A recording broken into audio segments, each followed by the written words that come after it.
I was doing a project at home and it was a woman filming. And I said what I thought was my last statement. And she was like, "Are you done?" And I was like, "Did I not wrap up well?"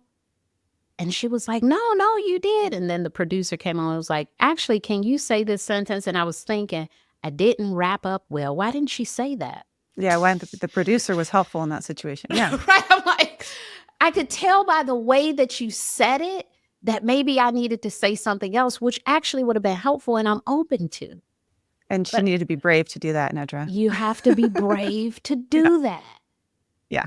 You have to be brave to say, actually, I think you should maybe say, and in closing, or whatever it is you think you do this more than I do this. I don't know.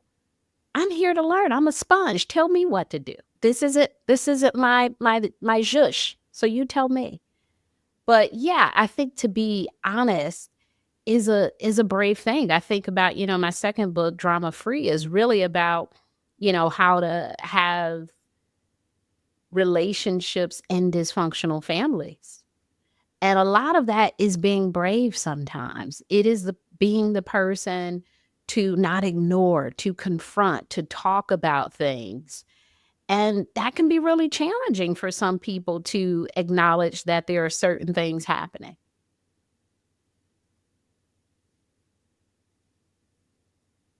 And if you don't, you'll have regrets probably in those families, right? So I can think about many clients that they don't say something, they shy away, they don't have that conversation with their child, their adult child, right? And it just goes on and on and on, sort of like the person in the filming that didn't say anything, and then you leave it and then it's sort of like, it's not as good as it could be. Yeah. And that's good. It could be a little bit better. It could be better. Yeah. I was talking to a parent who was saying, I don't want to talk to my daughter about sex. I'm so uncomfortable. But their daughter is watching sexually explicit stuff. And I'm like, I think you need to talk to her because she's already getting the information is probably inappropriate. It's probably not the best information. So sharing your view, your perspective, offering some safety tips could be really helpful. Yeah, and you're still going to get a response from your daughter that might be really uncomfortable. Yeah. They may be uncomfortable. They may squirm.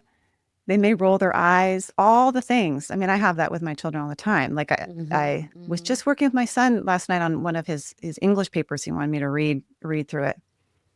And I gave him some feedback around, like, you could, this needs to be fleshed out. And he was like, "Ma," he was upset by the feedback. The feedback. Yeah, by the feedback.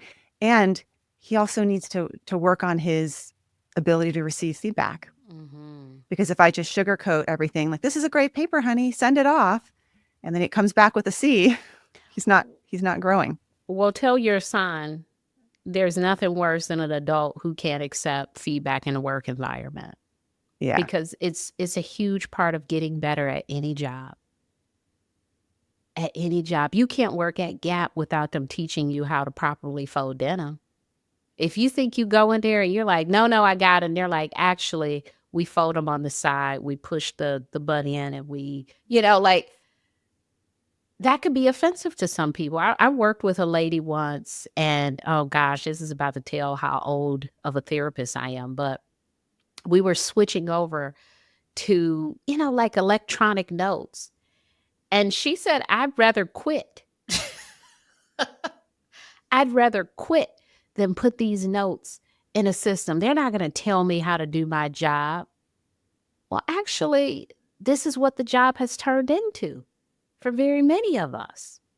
Paper notes are no longer a big thing. And so sometimes if we're not brave enough to accept feedback or to change, we lose out on opportunities.